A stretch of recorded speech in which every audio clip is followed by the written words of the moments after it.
Сайн байцгаана уу хүүхдүүд ээ. Бид өнөөдрийн хичээлээр өгүүлбэртэй бодлого бодох аргуудтай танилцсан. Аав тариа нь талбайд хавар 5-7 хоног, зун 3-7 хоног, намар 4-7 хоног ажиллав. Аав нийт хэдэн хоног ажилласан бэ? Өгөгдсөн өгүүлбэртэй бодлогыг дараах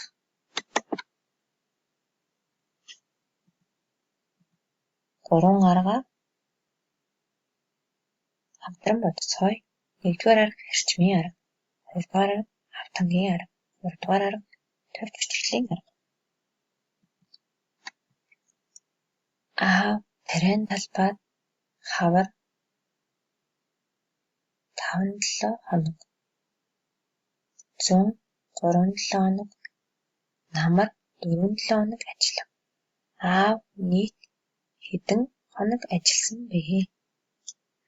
Бодлогын өгүүлбэрийг дахин анхааралтай сайн уншаарай. Хамгийн ихний арга буюу хэрчмийн аргаар бодцгоё. Ямар улиралд ажилласан бэлээ? Хавар, зун, намар гэсэн 3 улиралд ажилласан. Тэгвэл одоо хэрчмээр илэрхийлнэ. Хавар 5-7 хоног гэсэн учраас 5 хэрчим 1, 2, 3, 4, 5. 5 хэрчим. Зун 3-7 хоног гэсэн учраас 3 хэрчим 1, 2, 3. Намар 4-7 хоног ажилласан учраас 4 хэрчим зорно.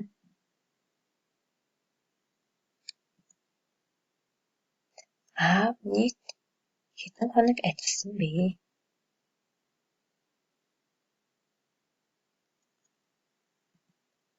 Нэг хэрчим нь 1-7 хоног учраас хавар, зун,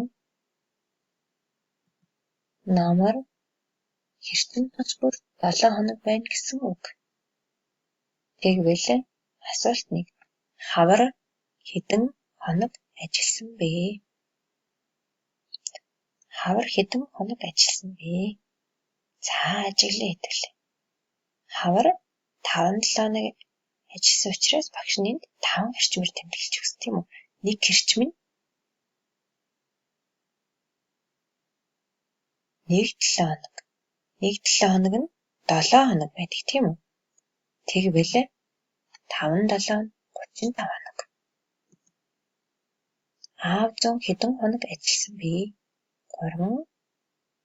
3-7 хоног буюу нэг хэрчим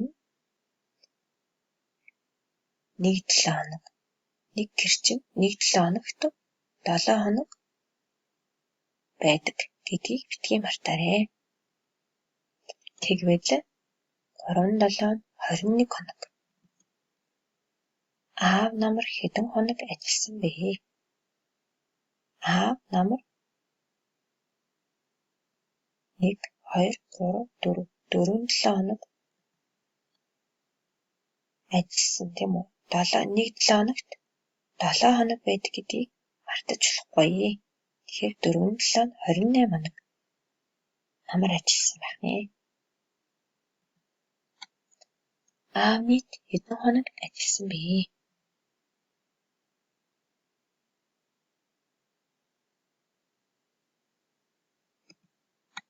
Хавар, зун, намар гэсэн 3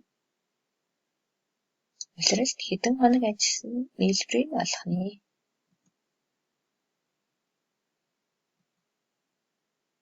54 хоног ажилласан байна. Тэгвэл хавар 35 хоног ажилласан. Зун 21 хоног ажилласан.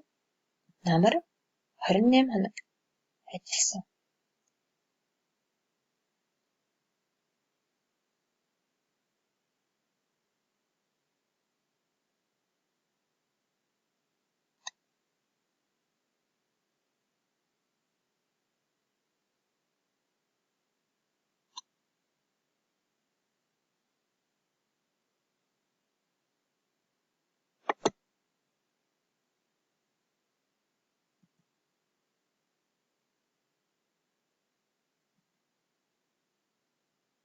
Хоёр дахь танилцах тул бодлогыг сайтар уншаарай.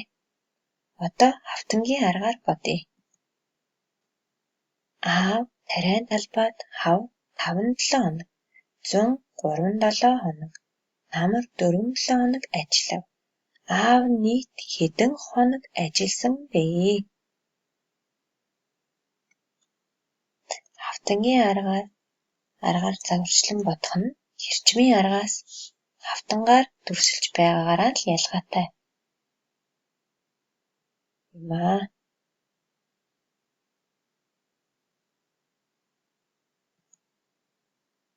Хавар 5-7 хоног ажилласан учраас 5 хэсгээс бүрдсэн. Тэгвэл 5 хавтангаар дүрсэлсэн. Зун 3-7 хоног ажилласан учраас 3 зэрэг хавтангаас бүрдсэн. Намар 4-7 хоног ажилласан учраас 4 хэсэг хавтангаас бүрдсэн.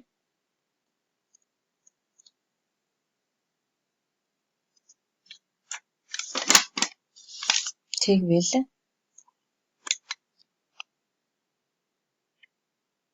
аав нийт хэдэн хоног ажилласан бэ?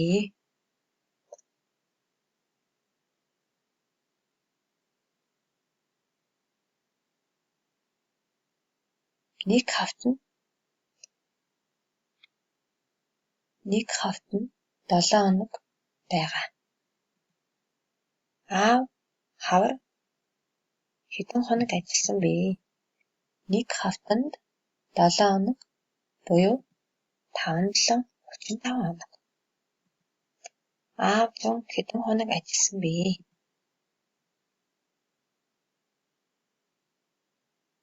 Нэг хавтанд 7 хоног буюу 7 зэрэг байгаа учраас 3-7 21 хоног.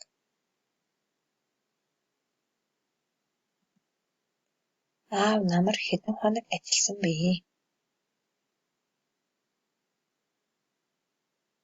Нэг хавтанд 7 хоног буюу 4 ширхэг хавтан байгаа учраас 4-7 28 хоног. Аав хэдэн хоног ажилласан бэ?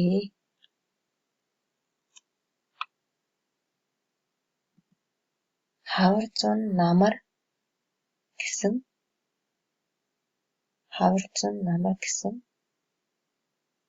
улирлуудын нийлбэрийг олох.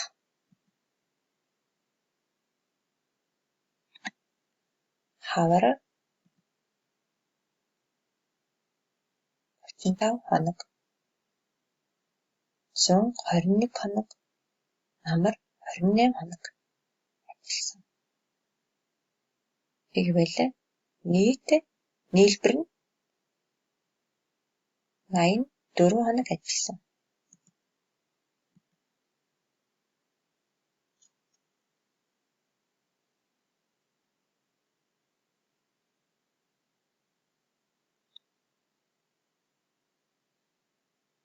Гэж бодож болно.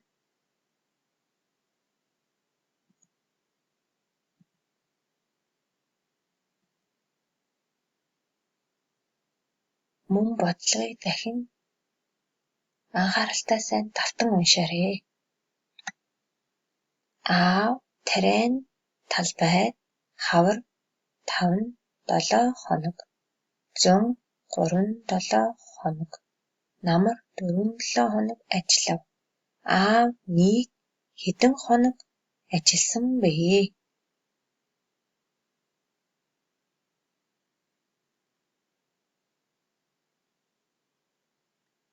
Одоо товч бичиглийн аргаар бодно. Товч бичиглийн арга гэдэг нь ямар нэгэн хэрчим хавтан зурхгүйгээр товчоор бичиж тэмдэглэхийг хэлнэ. Тэгвэл хавар 5-7 хоног, зун 3-7 хоног, намар 4-7 хоног. Аав нийт хэдэн хоног ажилласан бэ?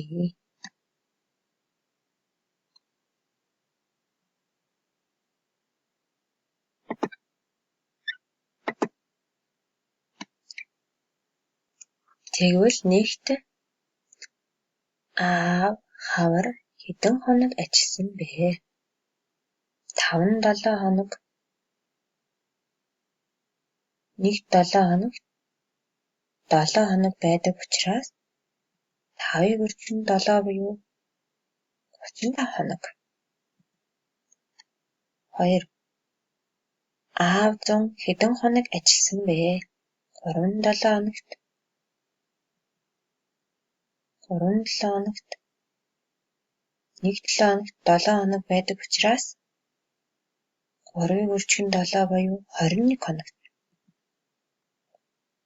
Аав намар хэдэн хоног ажилласан бэ? 4-7 хоног.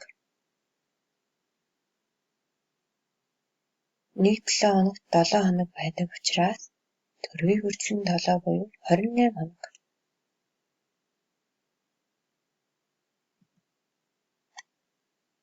Аав нийт хэдэн хоног ажилласан бэ? Хавар 100 намар нийт хэдэн хоног ажилласан юм болоо хүүхдүүд ээ?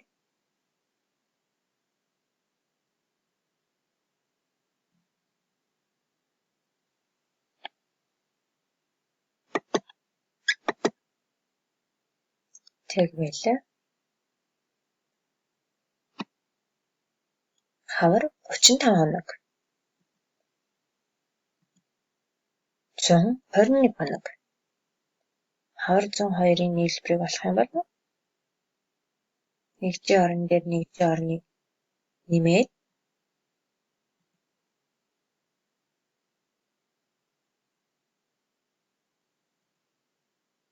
6 буюу нэгжийн орон дээр бичигдлээ. Цаадаа 10-ийн орон дээр 10-ийн орныг нэмээд 10-ийн орон дээр 5 болж ирлээ. 56. Хавар 102-ын нийлбэр нь 56 хоног. Хавар 102 нийлээ аав нь 56 хоног ажилласан байна. За одоо хавар 102-ын нийлбэр дээр намрыг нэмж өгөх нь тэгвэл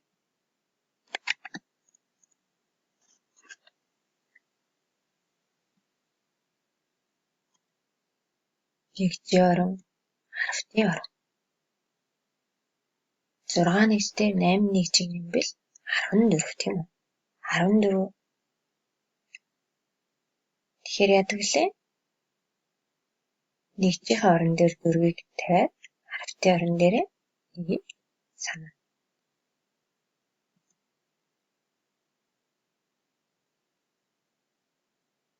Аравтын орон дээр хэд бууж ирэх нь вэ? Сансны нэгтэйгээ 8. Тэгвэл аав нийт хэд хоног ажилласан бэ? Аав хавар 100 намар нийт